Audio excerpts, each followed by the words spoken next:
was a guy in Germany who thought we were in a relationship. These messages went on and on and on. We reported them to the police. They were inappropriate to send to a 13-year-old child. But there's nothing really police can do until they need to do something. He somehow found out my home address, and he came all the way from Germany to my house with pepper spray, ropes, knives, walkie-talkies.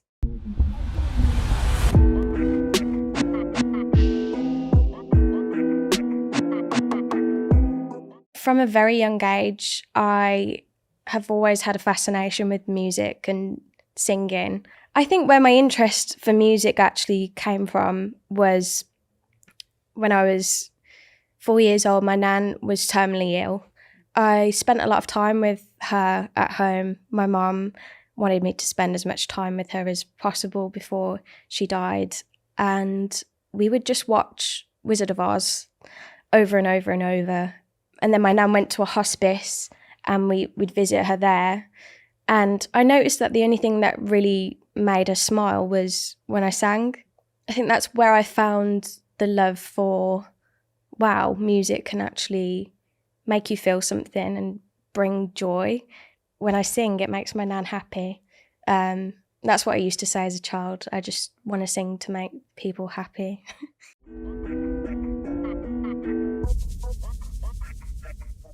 So I do remember this story really vividly, actually. And it was the final of the X Factor when Leona Lewis won. And I remember Simon Cowell coming up on the television and he was like, I've got a new show and it can be any talent, but most importantly, he said, any age. I was determined to go on the X Factor, but when he said any age about this show, I was like, okay, I'm going to write that number down in my little colouring book. I was 5 and we'd had a Chinese and we'd watch the X Factor and I remember it so vividly. And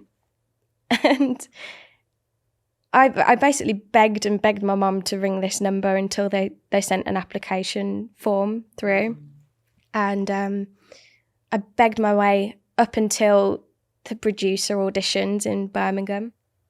My dad was totally against the idea completely. He was just like, there's no way that my daughter's going on TV to be ridiculed by Simon Cowell. And I was just like, yep, this is what I want to do. This is the dream that I have foreseen and it's going to happen. And we were on the way to the producer auditions. We couldn't actually find where the auditions were. And we gave up in the end and turned back to go to the car. My dad was like, oh, yeah, great. Like, we can't find it. Let's go home. And funnily enough, there was just this massive sign next to where we parked that said auditions this way. So he had no other option, really. I was just like, it's that way. I sang in the queue to the auditions and everyone clapped and it was like, oh, gave me that confidence boost to go in there and sing to the producers. They really liked the story and my singing, I guess, as a 6-year-old. I made it through to the televised auditions, which it was still up in the air whether my dad and my mum were going to take me there. They just knew how much it meant to me even at that young age. To be honest, I don't think in our wildest dreams we ever thought it would become a big thing at all. To be honest, I don't remember a lot of it. I remember little things like having my little number sticker and picking an outfit to wear from Next. It's just random things that I can sort of remember, but I wasn't nervous. It was just sort of like, I'm going to go for it. This is what I've envisioned and I've just got to go on and sing. All I wanted to do was sing and like the show was just a secondary part of it all. So I got through to the live semi-final me and my mum were in a hotel and they assigned like a vocal coach, and I had no clue what I was doing. I had never had singing lessons. I'd never like took directions on a stage. And I remember having a chaperone. They didn't want my mum backstage for some reason. I'm pretty sure my mum found a way back in and was just like, no, I'm staying with my daughter. And then so the semi-final, I sang Ben. I was really choked up for that performance. There was a lot of dry eyes, actually. I just remember thinking, what is actually going on? And I was just singing this unfamiliar song. I was having a lot of fun at the same time. Like, it was a bit confusing and like completely different to life as I knew it. I remember saying to my mum, like, I want it to be a really good show for Simon. I was like obsessed with Simon Cowell as a 6-year-old. Yeah, and I got through to the final, which, I mean, we never thought it would ever get that far in a million years.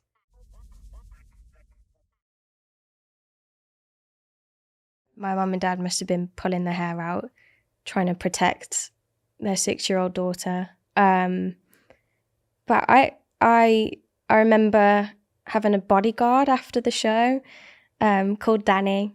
He was 6'10", and he came to school with me. He'd be there on the playground when I was on break at school, and he'd be outside the house. And I think people assumed that it was just like diva, gotta have a bodyguard, but it wasn't. There was some dangerous moments, really.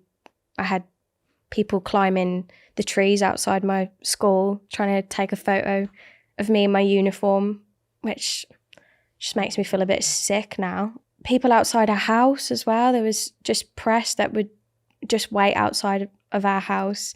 Like, our world had just turned completely upside down. We'd entered another dimension or something. But I just can't imagine what it must have been like for my mum and dad as adults, because that would just blow my mind now. A lot of mistakes have been made over my career, and it's because we weren't equipped with the knowledge of how to deal with, the sharks of the industry, how to protect yourself. I know that after the show, Simon wanted to do a record deal, or his record company wanted to do an album, and my mum and dad were a bit nervous about what it would entail. Like, it would be a lot of time away from school, a lot of commitment. I mean, they wanted me to be on Good Morning America the day after the final, and my mum was like, she's at school on Tuesday. And in the end, after my mum and dad said, I don't know if this is, I don't think Connie can take on all of this, what you're talking about with releasing an album, promoting an album. It ended up being publicised that Simon's record company didn't want to exploit a child, so they decided to not have a record deal with me. A journalist came around to talk about the fact that I hadn't had a record deal from Simon Cowell. I remember being in the garden, actually, and my mum had just gone to the kitchen to make some drinks, and the journalist was like, can you stand there and do an angry face? And I was like, yeah. I stood there and did an angry face, and it was in the press the next day. Connie's angry with Simon for not signing her, brokenhearted. And it was just so the opposite of what we were talking about with him. It was just like, yeah, I really appreciate, the opportunity to be on that show. And I was a little bit disappointed, but I was 6. It wasn't the end of the world. There was a lot of bad press after that. It was like, Connie's now a little brat off Britain's Got Talent, this diva. I think it would have been a total different experience in this day and age. And obviously people are a little bit more protective of their own mental health and there's more precautions put in place for people that the entertainment industry works with. I think the family that I grew up in, we were just never equipped for fame or for everything that came with it, yeah. I remember coming back to school to just loads of like handmade posters like welcome back Connie or vote for Connie, which was lovely. I assume it was pretty strange for them to just have this guy in the playground. But I think at that age, in primary school age, people just sort of go with the flow. When I went to secondary school, it wasn't as cool as it was at primary school. I wouldn't say that I was bullied. I think I probably stood up for myself a little bit more when I was younger. I was definitely like an odd one out at school. I spent a lot of time away from school, so friendship groups would change really quickly. And it was like going to a brand new school every time I came back. And yeah, it wasn't a cool thing. People didn't see like me being on TV as a kid as a cool thing. It was more of an embarrassing thing. Instagram following is cool now, but it wasn't when I was at school. It was just, I just had Over the Rainbow sang at me constantly. But after that, an independent record company decided that they wanted to do an album, and it was so much fun. I remember working with Rob and Simon, who recorded the album, and they made me a little recording booth, like this big, out of foam. And that was when it was an actual CD. You couldn't stream the music. The album was released and it went gold in the UK. And it sold 250,000 copies. But we ran out of copies. We didn't make that many. And then it also went platinum and then double platinum in South Korea. One of the songs went to #1 in America. Just like beyond my wildest dreams that would ever happen. It's hard not to come across as ungrateful because I had some incredible experiences, and I almost feel like that little girl wasn't me. I look back and think it's weird. I have this like detachment from that little girl who had that success. And I still feel like I have a lot to prove now as an adult. That's why I started learning how to play and learning how to write songs, because I just really wanted to give credit to be a musician rather than a little girl singer.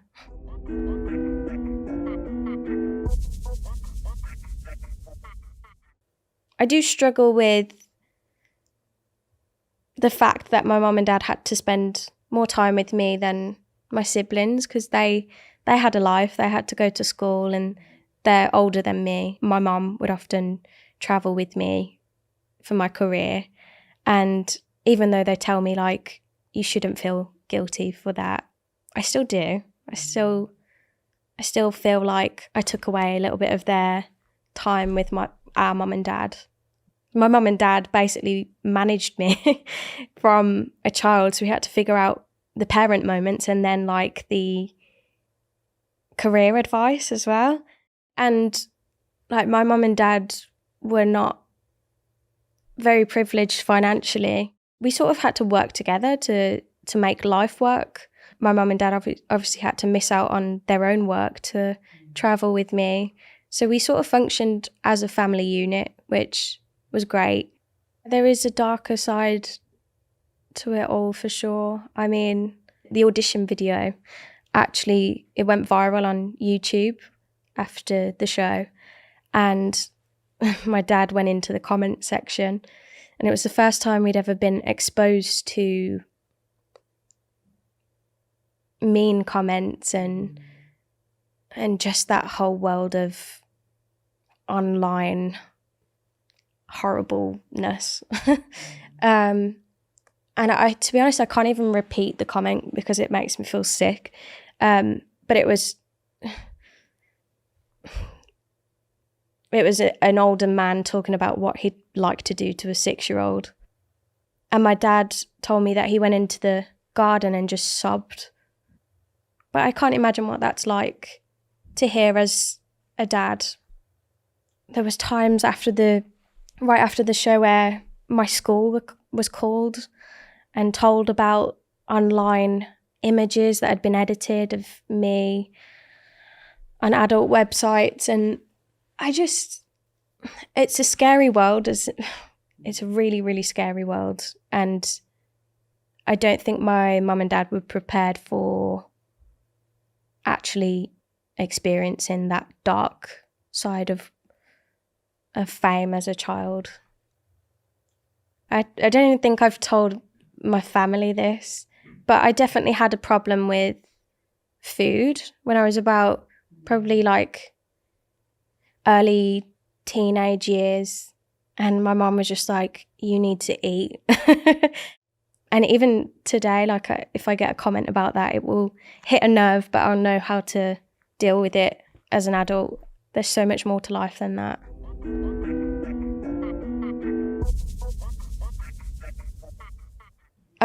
It started when I was 13, and it's still ongoing, to be honest.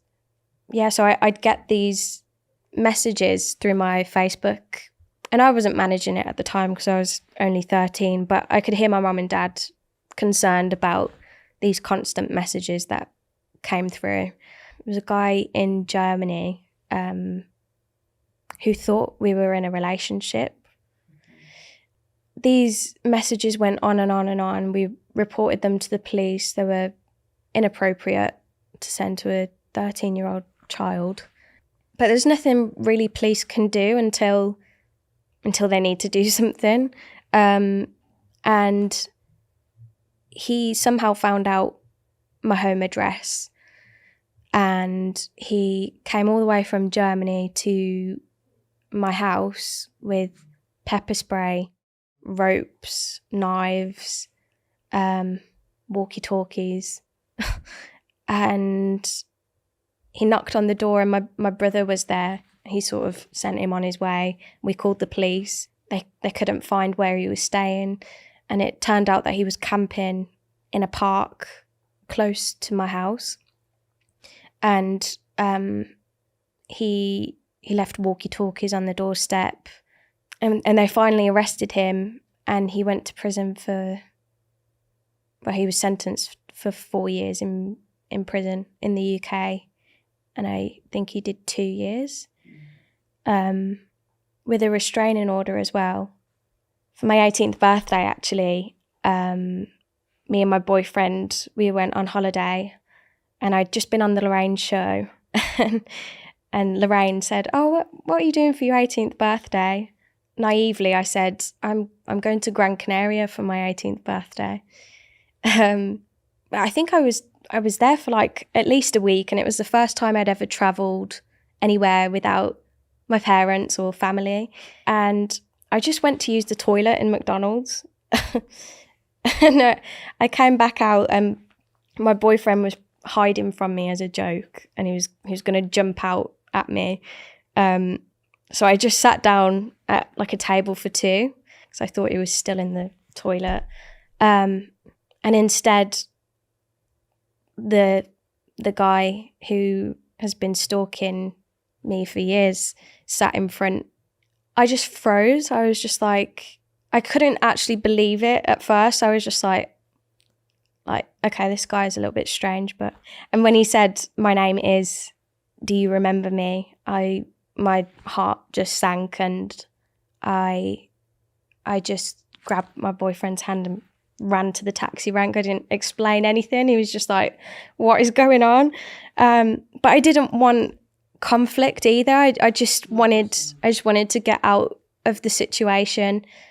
So that there has been some terrifying experiences, and I think there's probably not enough help to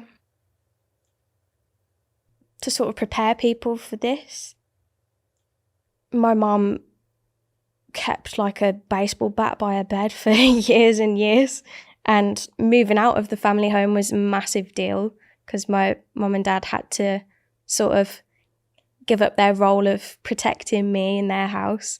It's hard because I almost feel like I'm ungrateful for the opportunities that I've had. But there have been sacrifices, and that is how it is. Music has been a therapy for me when I didn't even know it was as a child, especially writing. Now, as a songwriter, like, I can take something that's hurting me or making me happy, some sort of intense emotion, and write about it, and suddenly there's just a line drawn through it and I can forget about it. It's a really strange feeling, but I feel really privileged and lucky to have that outlet, because not a lot of people have or find the outlet that they need to deal with an issue that they're going through. I feel like I've lived a long life, even though I'm only 23. Even with the struggles of it all, I wouldn't change a thing, because it really has shaped who I am today. There was probably a time in my life where I would have said, oh, I wish I didn't go on Britain's Got Talent, because I've always tried to reinvent myself as an artist and as a person. And I've struggled with that because it's almost written who I am from a very young age. But now that I'm 23 and I look back on my career, I wouldn't change it really, because I'm a big believer in everything happens for a reason, and I've gone through those learning experiences and those struggles. It's made me who I am today, and I think I feel quite proud of who I am today. I'd like to think of myself as a kind, quite independent person. And I'm still very lucky to do something I love every day. So I can't really complain. I've sort of made friends with that little girl, because that was me. And I've been so detached from that for so long.